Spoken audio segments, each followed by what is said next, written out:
Thank you. Ms. Zink, first of all, I want to thank you for agreeing to testify today. As a parent, your story was very difficult to listen to, and I can't even begin to imagine how difficult it must have been to live through it, much less come here and describe your experience to some very unsympathetic people. So I want to thank you for your willingness to put a human face on this question and for your courage in being here. One of the really harmful consequences of this bill is that there are some fetal conditions that cannot be diagnosed before the 20th week of pregnancy. In those situations, the tragedy of learning that there is, for example, a fetal anomaly that is incompatible with life is compounded by the fact that this bill would make it impossible to receive abortion care if that is the medically indicated treatment. In fact, isn't it correct that the diagnosis in your case could not have been made before the 20th week? That's correct. If this bill had been law when you had to face your ordeal, your doctor would have had to risk jail and a lawsuit to provide you with the medical services that you required. Would you care to comment on that?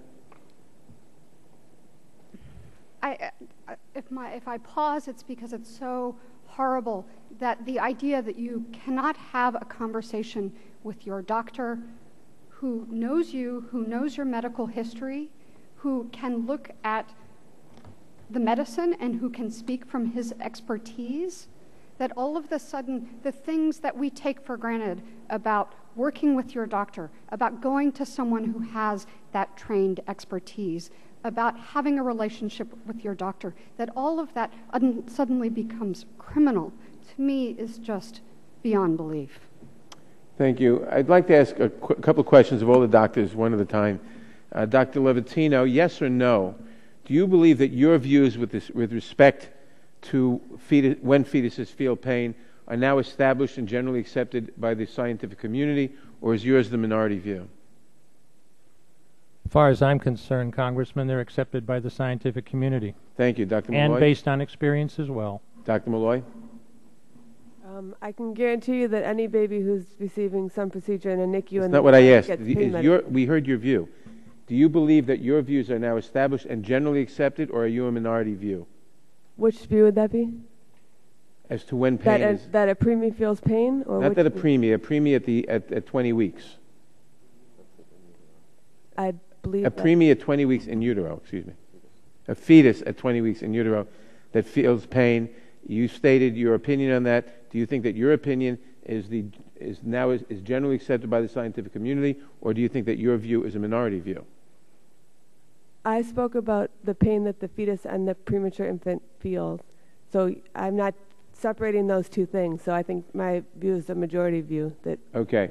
And Dr. Calhoun?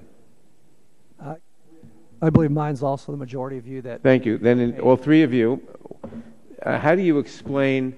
I shouldn't say that. Are you aware of the research published in the Journal of the American Association and the conclusions of the Royal Academy of Obstetricians and Gynecologists, among others? I'm not asking if you agree or disagree. Are you aware of it?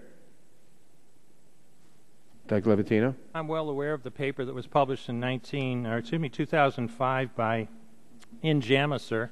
There were serious problems with that paper. All right. I just asked if you were aware. Dr. Malloy, are you aware of it?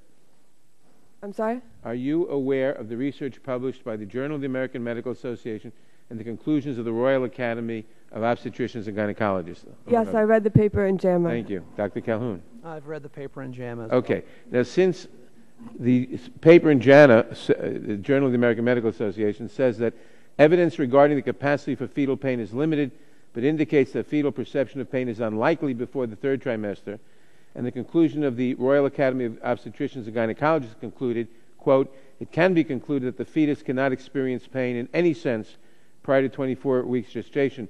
So then you're saying that those are minority views and they're clearly wrong. I am saying that is one paper, Congressman, out of many. And that paper had serious flaws, including the fact that the chief author was a medical student.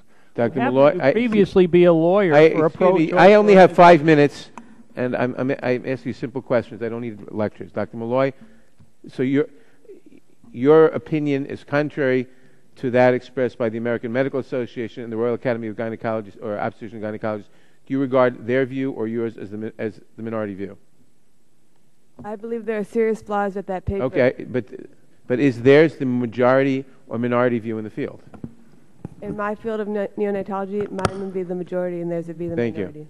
It would be the majority view in your field, is what you just said? Mine would be the majority view. Yours would be the majority view, not theirs. Dr. Calhoun. And mine would be the majority view, not JAMA. That's a single paper.